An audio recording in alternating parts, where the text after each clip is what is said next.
The views and opinions expressed in this podcast are simply that, opinions. All are presumed innocent until proven otherwise in a court of law.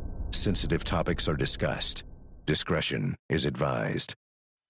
The witnesses that I interviewed, the only individuals that I know or met prior to this investigation was Julie and Chris Albert and Colin Albert.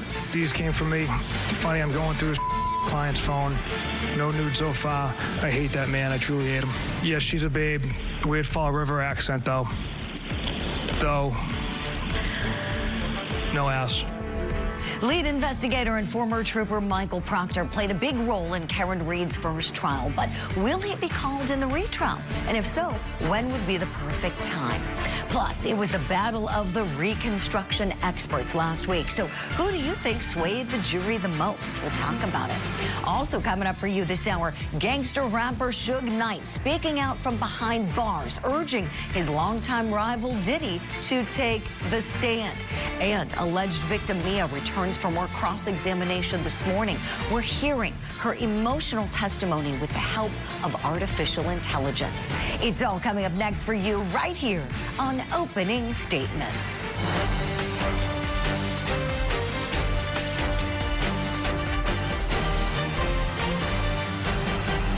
Good Monday morning to you, and welcome to Opening Statements. I'm your host, Julie Grant. It's great to be back with you this morning, and we have a tremendous show planned for you. So let's get started as we always do. Grab that cup of coffee or tea or whatever you like in the morning. It's time for my opening statement. Is he a hardened gangster or a jury consultant? Suge Knight, the imprisoned killer, founder of Death Row Records and longtime Diddy rival, gives an interview to CNN where he says that Diddy should take the stand to humanize himself. Time out. Suge Knight giving trial consulting advice? How does that work out? The man is a feared gangster. He's doing 28 years for a homicide where he mowed down a man with his truck. And he's making an excellent point about Diddy. It's kind of awesome because, especially because of the reason for the longest time, these two were arch enemies. So is Suge softening up? I highly doubt that. He's always been a really intelligent guy, right? So maybe he's just kind of become a jailhouse lawyer. Who knows? My friends, what I do know is that Mr. Knight makes a great point, and Diddy should listen. Here's why. Diddy is a performer. He is a producer. He is one of the very best to ever do it. He could get up on that stand and perform. He can humbly explain to the jury that he is an imperfect guy, that he did a lot of things wrong, and that he is really sorry for his wrongdoings, but that he didn't commit the acts that the government is alleging that he committed. That could actually work. Being a human being, like Suge said, being apologetic and being relatable to the jury, it could work. But if he blows it and the humanization attempt backfires, there's a chance that Diddy will wind up behind bars for a very long time, just like his longtime rival, Suge Knight. That is my opening statement. Let me know if you like it. Right now, it's time for your daily docket. I left work and I went to the beach. I found a part of a body. You know what part? The torso and arm. All right, in Wisconsin, we've got the state's case continuing in the deadly first state murder trial for defendant Maxwell Anderson. This guy's accused of killing and dismembering 19-year-old Sade Robinson. In New York, we've got testimony resuming in Diddy's federal sex trafficking trial. Court's going to start up in that one, 9 a.m. Eastern. And in Arizona, counselor cult mom is back. Jury selection continuing this morning for Lori Vallow Daybell's attempted homicide case. Openings could begin, my friends, as early as this afternoon. So we'll keep you posted on that. But right now, let's turn to our top story we have for you this morning. It is day 2 of defendant Karen Reed's defense case, resuming this morning. Friday, the jury heard from a crash reconstruction expert hired by the defense, and he told the jury that the prosecution's timeline he thinks is wrong. He says that John O'Keefe was still using his phone after the prosecution alleges that Karen Reed hit him with her Lexus. Now, another big focus on Friday was former Trooper Michael Proctor. The defense called Proctor's longtime friend, Jonathan Diamandis, to the witness stand. This was done outside of the jury's presence.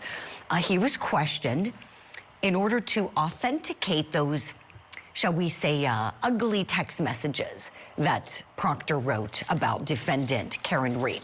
Special prosecutor Hank Brennan argued that the Commonwealth, that the defense rather, should just call Proctor to the stand if they want to get in his text messages. But the defense is trying to just get in the messages. That's why they called that witness on Friday, Proctor's friend who saw them. Take a listen. It will be distracting, confusing for the jury, and it could be unfair for either side because it will lead to arguments about what it means without a factual basis. And so my position is I don't necessarily disagree that it's relevant, but it should come through Michael Proctor. And if the defense wants the value, they should call Michael Proctor. I would note Mr. Brennan is not sitting at defense counsel table in this case. We appreciate the offer to help us with strategy about which witness we should call, but that's solely the province of the defense to determine. We should not be forced to call Michael Proctor so that Mr. Brennan can then cross-examine him and lead him through basically his entire closing argument. He is entitled to call Mr. Proctor in rebuttal. He has every right to call Mr. Proctor again. Oh, so this is getting interesting. Okay, so today, the judge has a big decision to make, and that's whether Proctor's mean messages, let's call them, can come in on their own, or if the defense has to call him as a witness in order to get him in. Because remember, this is hearsay. All right, so let's talk about this. Who should call Proctor, or should nobody call Proctor? Is there ever a perfect time to call Proctor for either side? All right, let's bring in our guests. I'm so happy to have on the show this morning criminal defense attorney and former prosecutor Mario Gallucci, and nationally known radio host and the host and creator of the show Road Patrol Live, somebody who's been in the courtroom covering the retrial, John DePietro. Good morning to you both. All right, so good morning. I want to start with something really key. John DePietro, help me out here. Proctor was fired from the Massachusetts State Police. But would you clarify for us? Yes. Wasn't fired because of tampering with anything or planting anything, was he? No. He was terminated. Good morning, Julie. He was terminated simply because of what they called was inappropriate use, abuse of alcohol on duty. People need to understand that there was actually a federal investigation into the handling of this, and they found nothing. I was in court Friday. There was very extraordinary, this showdown of whether or not to call Proctor. Julie, I'm going to tell you that I don't see the need for it. The jury understands. In the Commonwealth, Hank Brennan, they've laid out a very strong narrative and case for what exactly they believe happened here, and they backed it up. At this point, I don't see the need to call Proctor. We know why the defense wants to call Proctor is because they want him in the courtroom. They're going to try to shock the jury because of these texts. But make no mistake about it, there was nothing in that hinted anything that had to do involving the investigation or any type of planting of evidence or some of these other extraordinary things that they have accused him of. And this is really important. Yuri Buchanan was on the stand. He read some of the Proctor tests that apparently there was a text chain with some of the members of the state police. What they want to introduce is separate. His sister texted to his longtime friends. His friend he didn't remember this text chain at all. I think his friend had only one time responded once in this text chain. They had it, maybe some people more active than others, but Hank Brennan drilled down. The witness didn't even remember when this came up in their text chain. Wow. John, thank you for all of that. So I appreciate that context. I feel like that's so important because I've had so many people just joining on at some point and saying, oh, so what's going on and what did Proctor do, you know? And so to be very clear, not terminated for planting anything. There's zero evidence of that. Nothing to do with that. Right. No. And thank you, John. And so the defense wants to get in his mean messages. For anybody who missed it in trial 1, we have a quick clip. And Mario, I'm going to go to you on the other side. Let's take a listen to some of those nasty things. So these came from me. From all accounts, he didn't do anything wrong. She's a whack job. Objection. So don't spell it. You have to. So these are your words, Trooper Proctor? Yes, Your Honor. Go ahead and say them. Yes, she's a babe. Weird Fall River accent, though. No ass. Okay, so that was just some of what he said. You know, distasteful, yes, but has nothing to do with any kind of planting or anything. So, Mario, legally here, I see what the defense is trying to do.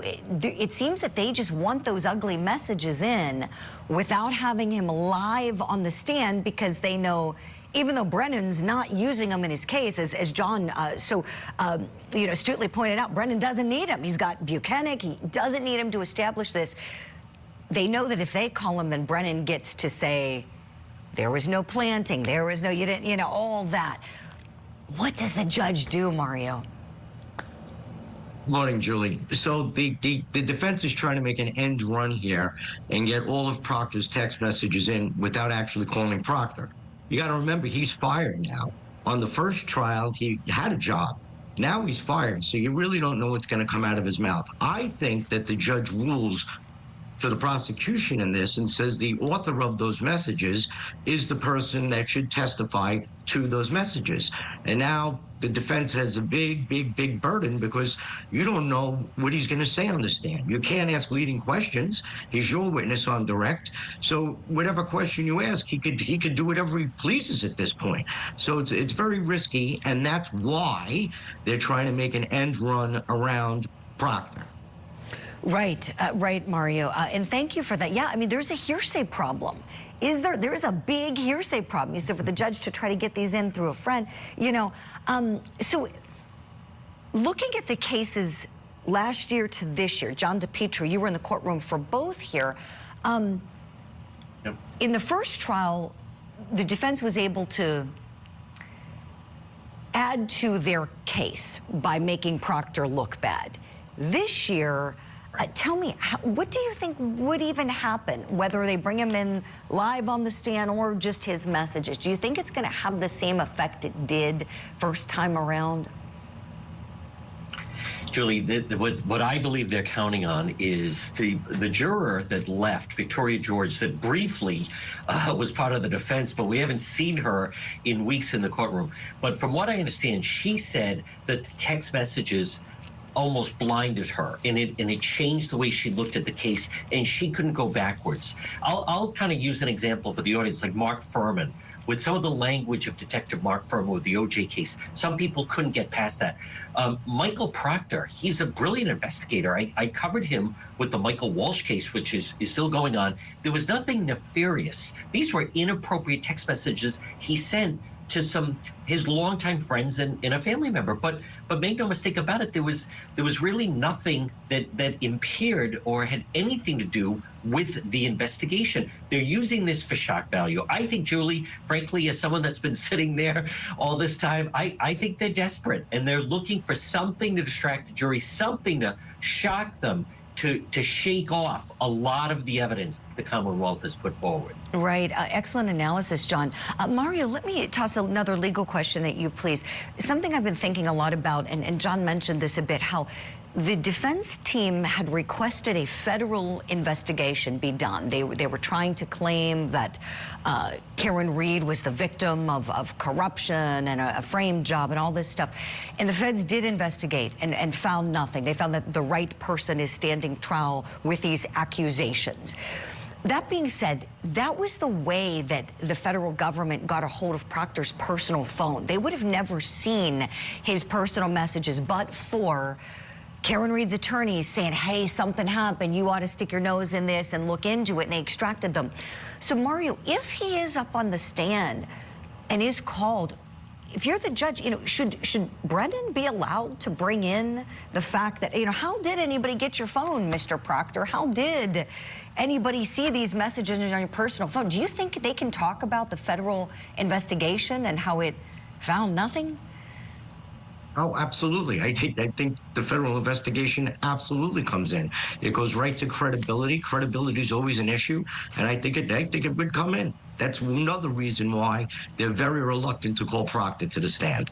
That's so helpful, Mario. Yeah, that's why they want to just have the text messages, no Proctor, because, he's like a live wire, right? I mean, the guy, as John said, he's had a long career doing many, many investigations. Brian Walsh case, one of them, as John said, there wasn't planting of evidence here, period. End of story. Did he say some mean things? Yeah, he did. Who hasn't, I mean, okay, so that's that. The guy's human. I'll be curious to see after this case is over if he gets his job back. We'll leave it there for now. We've got much more about the Karen Reed case coming up. John DePietro, we'll look forward to seeing more tweets from you and having you back on the program this week for more analysis. Thank you kindly, my friend. Take good care. And Mario's coming with us. Here's what we have coming up. What's your opinion? That it is. It is consistent with being struck by a Lexus and ultimately contacting a hard surface such as frozen ground. What did you find in terms of any data regarding a collision? Neither of the events that occurred on that date were triggered by a collision. It was a battle of the experts on Friday. So who came out on top? We'll discuss. Plus, hardened gangster Suge Knight sounded more like a jury consultant as he's given his longtime rival Diddy some trial advice. Should Diddy listen and take the stand? That's next. The Court TV podcast will return. Now for what's trending in true crime. Legal advice from the founder of Death Row Records, Marion Suge Knight. So last week, the imprisoned killer spoke to CNN about why Sean Diddy Combs should testify in his own defense. Take a listen to what Suge had to say to CNN's Laura Coates. From what you know about Diddy, Puffy, as you call him, Sean Combs, do you think that he will want to testify in his own defense? He probably was advised not to, but I feel if he do tell his truth, he really would walk. If Puffy go out there and say, hey, I wasn't in control of my life at the time, or himself, and he can humanize his own self, and the jury might give him a shot. But if they keep him sitting down, it's like he's scared to face the music.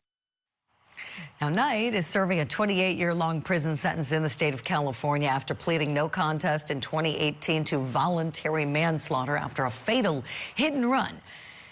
So, should Diddy take legal advice from Mr. Knight? Let's talk about it with our Power Panel guest this morning. So pleased to have with me former prosecuting attorney in South Carolina, Tommy Pope, along with former Hot 97 co-host Lisa G. Good morning to you both.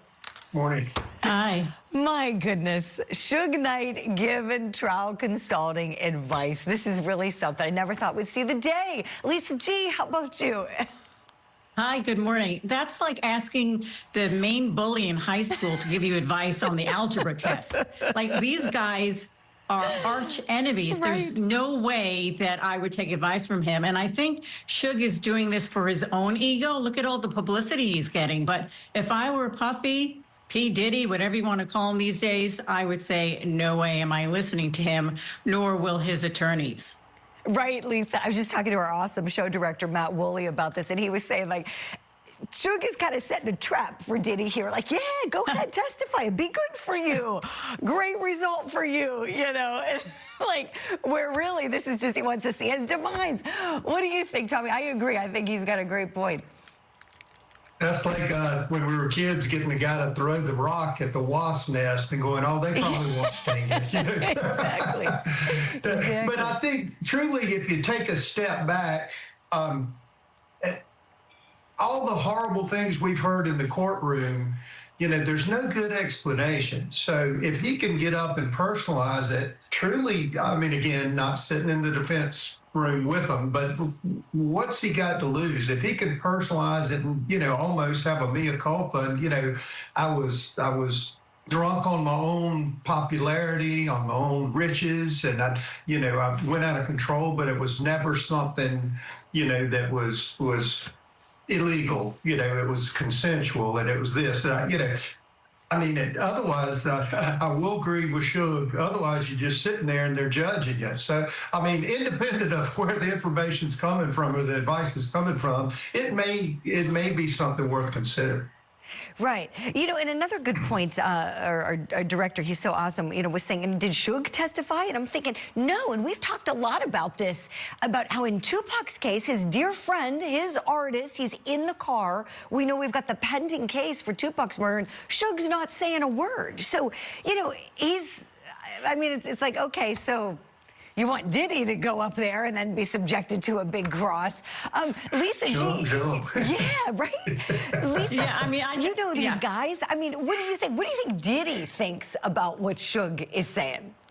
Well, if it's even gotten back to him, but I've known Sean for, decades now, and he is not a sympathetic character. And if I were his attorney, I would not put him up on the stand. Even the apology video he did about the video where you can see him beating up his former girlfriend, he did not seem apologetic at all. There was no sympathy there that I felt from that video, and I'm sure the jurors would feel the same way. I would not put him up on the stand. No way. Yeah, it's a great point, Lisa. We all saw that video, and it went over like a lead balloon. He would have been better off saying nothing. Right. Oh, gosh. Oh, speaking of somebody saying something, let's turn to our other bit of trending news I want to ask you both about. President Donald Trump isn't ruling out a pardon for Sean Diddy Combs. Apparently, last week when a reporter asked the president about it, the president said that he would look at the facts before making a decision. So now we've got rapper 50 Cent, who we know makes no bones about his hate for Diddy, saying that he's going to contact President Trump and urge him not to offer Diddy that pardon. Now, just last week, we know the president pardoned Todd and Julie Chrisley after they served more than 2 years in federal prison for bank fraud and tax evasion. So what are the odds that the president pardons Diddy? Tommy Pope, do we need to worry about this now? Do we need to worry about the government potentially convicting him and then it being undone? Julie, I just want to make clear, as a hip old white man, it's 50 Cent, 50 Cent. So just once I get that squared away from you. Thank you for the correction, my friend. But I feel like, I've said this before, but I feel like we're living in a bad Saturday Night Live skit. If you couldn't make this up, but now, the leader of the free world is getting advice from 50 Cent on whether to pardon P. Diddy. Again, if I'd have told you that a year ago, you'd say, I'm making it up. And so it's concerning to me, in general, the pardons and the randomness. I know it's happened all throughout the presidencies, but, as a prosecutor, it undermines the criminal justice system. It undermines what the jurors have done, the work, victims, all of that. And I hope that it doesn't come to that. Right. You're right, Tommy. It's like only in America does this stuff happen. Only in America do we have this situation. Lisa G., let me ask you this before we have to let you go. I know that Diddy's been to your studio many times. You've done many interviews with him. Curious, since we're talking about Suge and the late, great Tupac Shakur, did they ever come for an interview? No, Suge never came for an interview. I did not meet Tupac. He was up at our radio station the day he was there. Unfortunately, I was not. But getting back to the pardon, I think because of that tape, seeing him beating up Cassie Ventura, I don't think the president will pardon him. That's just my personal feeling. I hope it doesn't happen if it comes to that. Right, Lisa. No, I'm with you. And, I'm sure there are plenty of people around the president. If the president's a busy man, obviously he's not concerned with every little bit of testimony in the Diddy case. I'm sure there are plenty of people advising him about the bad things that are coming in and perhaps would not be appropriate for a presidential pardon. Lisa G, you're amazing. Thank you so much for coming back on the show. We'll look forward to having you back here very soon. Tommy Pope, you're amazing too, and you're sticking with us even through Court TV Live today, so we're excited about that. Still ahead here, though, on opening statements, here's what's coming up. We're going to use some AI technology to bring you the testimony from alleged victim Mia. She was Diddy's assistant, gave harrowing testimony last week. You'll hear some of it next. How did you react when that happened? I just froze. I didn't react. How did you feel? Terrified and confused and ashamed and scared. Did you want to have sex with Mr. Combs? No. How long was this assault? It was very quick, but felt like forever. Plus, 2 reconstruction experts battle it out in Karen Reed's retrial. Who did you like better? Who do you think is swaying the jury? That's coming up. Now, back to the Court TV podcast. Welcome back to Opening Statements. I'm Julie Grant. In your spotlight this morning, the prosecution witness in the Diddy trial, known as Mia, is returning to the stand this morning. Now, this is for more cross-examination. Mia worked as Combs' personal assistant and testified that he sexually assaulted her on multiple occasions. And we're bringing you some of her testimony through the court transcripts and AI voice technology. Where were you in the Beverly Grove house? The room I stayed in was upstairs in a room with bunk beds. So I was asleep on the bottom bunk bed. Did you lock the door to your room? No. Remind the jury why not. Objection. It's overruled. Why didn't you lock the door to your room, Mia? Because I wasn't allowed to. That was his house, and you can't lock his doors. And who did not allow you to lock your door? Puff. Did there come a point in time when you woke up? Yes. What caused you to wake up? The weight of a person on top of me. Who was on top of you? Puff. What do you remember happening when Mr. Combs was on top of you? I remember it was sort of like him telling you that somehow be quiet and using. This just happened so fast. Using like one hand to get, I guess, his hands or whatever off. What did he do when he used that hand to get his hands undone? He put himself inside of me. So you said he put himself inside of you, is that right? Yes. Do you mean that he put his penis inside of you? Yes. How did you react when that happened? I just froze. I didn't react. How did you feel? Terrified and confused and ashamed and scared. Did you want to have sex with Mr. Combs? No. How long was this assault? It was very quick, but felt like forever. How did it end? I don't remember, but I know that he didn't like leave the job unfinished, so. He wouldn't leave a job unfinished? Yeah. Whenever he was done or satisfied or got what he wanted. Is that when it would end? Yes. What were you doing at the Beverly Crest house? I was... So that was just a little sampling for you. Now let's talk about Mia's testimony. I have 2 great guests to help me unpack this because, of course, as strong as the testimony seemed on direct examination, it's being challenged on cross very aggressively by a very good attorney, and we're going to see more of that this morning. So let's bring in our power panel now. Let's bring in private investigator, retired military officer, and retired member of the NYPD as well. Manuel Gomez is with us, and former law enforcement officer, domestic violence expert, and the host of the Strong Enough podcast, Claudia King. Good morning to you both. Claudia, I want to start with you, if I may, please. Being a domestic violence expert, hearing from Mia, there was a lot of assaultive behavior that she said she experienced at the hands of Sean Diddy Combs, him throwing things at her, closing her arm in a door, forcing her to perform oral sex, allegedly raping her, all of these things she alleged. Yet we know that she said a lot of wonderful things about him publicly to the world on her social media. Claudia, help us reconcile these things and understand why. Good morning, Julie. Well, it's like we see a lot with traditional domestic abuse victims where they truly do love or care for their abuser. So I believe that Mia really did love and care for Puff as a friend and as her employer. So I think she also probably had difficulty in kind of making these things make sense in her own mind. We see a lot of times that sex assault victims will be in denial, and so she might have even had that denial going on. So she's putting on that public face of really saying wonderful things and loving him because that's what she wants to believe in her own mind. She doesn't want to believe that he's capable of these terrible things that he's actually doing to her. Claudia, thank you. That's so helpful. I'm going to share with you some of Mia's words. It really underscores the points you just made when she was asked on cross about some of these things. We extracted some of her testimony. And she references being, like in a relationship, being in a cycle of violence. And in part, she says, I was young and manipulated and eager to survive. I'm unraveling a lot of this now in therapy. Nobody was there to say that these things that were happening were wrong. There was nobody around us that even flinched at his behavior. She said, I was always in trouble and I was always just trying to find a way to not be in trouble.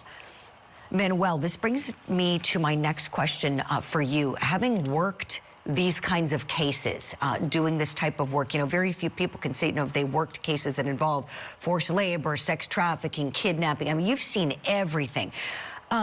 Mia's testimony largely establishes forced labor, if she's believed. She said things like she was made to stay up for 5 days in a row. Things were thrown at her while she was working. She was put in fear that while she's at Combs's house working for him, he's forcing her to perform sexual acts on him. Would you please speak to that? What it's like when someone is in a position to be giving forced labor to someone else? Well, I got to say, when it comes to Mia, her testimony is explosive for the prosecution because she actually lays the framework for the racketeering case. The problem with Mia is she's problematic. She, like you said before, and as my colleague said, she's changed her statements to glorifying Diddy. And this is going to be a big problem for the jury. As a matter of fact, throughout this whole case that I've been, really closely monitoring because being a New Yorker and it being here, they have failed to produce, I think, in my professional opinion, that he's guilty of sex trafficking. And the fact that the only thing they have left is this RICO charges, which show that, yes, there has been forced labor. Yes, she is psychologically damaged. I think the jury will be sympathetic to that. And I love the fact that they incorporated AI technology to reread the testimony. But the fact of the matter is, like in the Harvey Weinstein case, we've seen so much criminal stuff other than the sex trafficking on Sean Combs, that a New York jury is gonna say this monster should not walk among us, and they will convict him. Well, that's interesting to hear you say that, Manuel. As a New Yorker, I'm curious if that gives Diddy an advantage, being a New Yorker himself, being born there, raised there, making New York proud. Do you think that gives him an advantage going in, Manuel?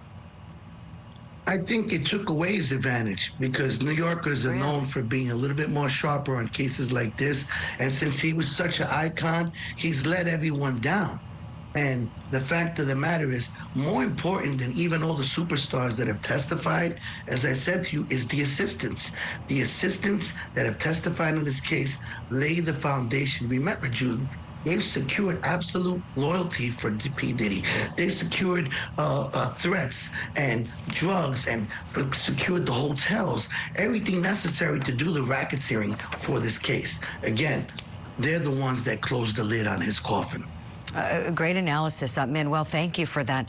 I want to share with you another statement. This is from the cross-examination of Mia. It started on Friday. It's going to continue this morning. Attorney Brian Steele, one of Diddy's lawyers, asking about a birthday party.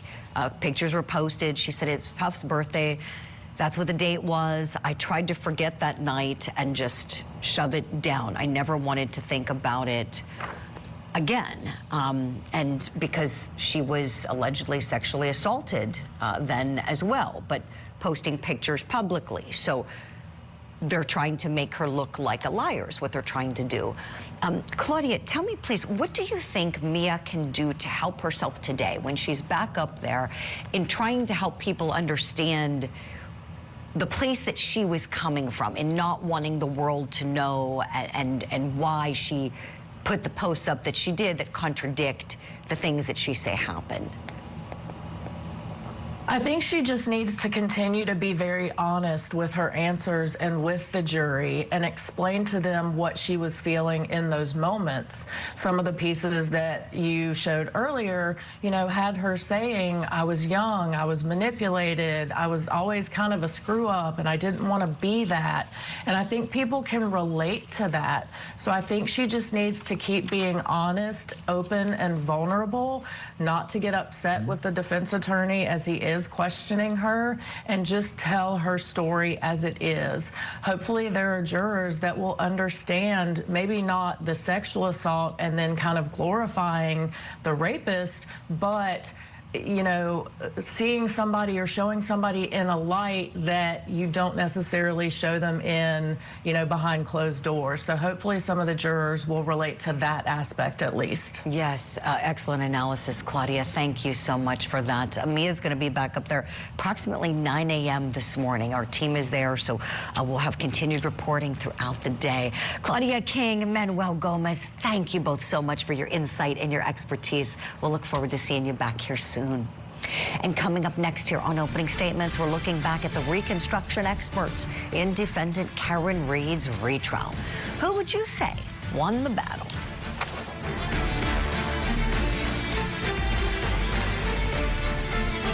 This is the Court TV Podcast. Welcome back. Now to what's tipping the scales. Things could come down to a battle of the experts in Karen Reed's retrial. Both the prosecution and the defense's accident reconstructionists faced off on Friday, testifying to their opinions of what happened the night that John O'Keefe was killed and found dead in the snow. Accident reconstructionist Judson Welcher testified for the Commonwealth about what he says was a collision. I did this at very low speeds, and you'll see, and we'll throw this from two different angles. That's me showing I'm doing test 2.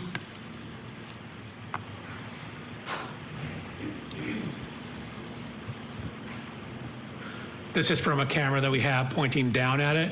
This is the speed. You'll see it's only about a 2-mile-an-hour impact, but even a 2-mile-an-hour impact redirects me back and causes me to rotate and take a step.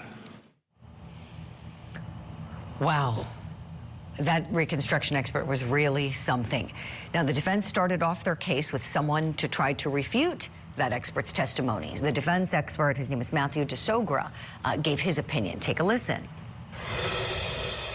Do any of the data indicate that there was a collision on January 29th, 2022 at any time? What did you find in terms of any data regarding a collision? Neither of the events that occurred on that date were triggered by a collision. Who do you think won the battle of the experts? Hit us up on social media. Let us know. Who do you think the jury's going to believe? That's what matters. We can all have opinions, but the members of the jury have the opinions that are going to matter the most in this case. So let's talk about it with our legal eagles now. Let's bring back in Mario Gallucci and Tommy Pope. Okay, who did you both think was the better expert and why? Mario, to you first, please. So, Julie, as you said, this is going to come down to a battle of the experts. These cases usually do come down to a battle of the experts. And I know those Karen Reed people out there are not going to like what I have to say, but I think that Welcher actually wins this one. I thought he did a much better job on cross. I thought he did a much better job in his presentation. I thought he did a much better job in answering the questions. You can only attack these witnesses by credibility and the methodology they use. And I believe DeSober's credibility was hit a little bit and damaged when he never had any training in cell phone, mobile phone analyzation. He never had any formal training in the actual device that was used in the car. So, right there, you attack his credibility. And, the methodology, they're trying to create reasonable doubt, and I don't think they were able to do it. I give the edge to Welcher. I'm with you there, Mario. Tommy, what do you think? Who did you like better and why? I agree with Mario as far as the experts themselves. I thought the subtlety was the defense expert, if you listen, and I watched the cross too, and I thought the cross went longer than it had to, but the subtlety is, they said, does any of the data indicate an impact or whatever, phraseology used? And he said, none of those incidents, indicated impact. But on cross, you found out that that's not what that data does. It wouldn't indicate an impact anyway, is what I understood from the cross. And so they were, if it can be made more clear to the jury that they're almost kind of playing word games with them, because what they're saying is, well, there was no data that said impact, but the data they're looking at, that's not what it's for. So I thought it was effective. Again, like you said, it's ultimately down to the jury, even though I've heard that the jury really leans forward and takes notes when the experts are speaking. So hopefully the prosecutor grabbed a hold of that piece. If it is what has appeared to me, it was a attempt for an end run, or attempt to say there wasn't an impact without analyzing the true data, or recognize the data would never tell you it was an impact anyway. Right. Tommy, thank you for that. That's really an important point that Hank Brennan brought out on cross. And it was like, whoa, wait a minute.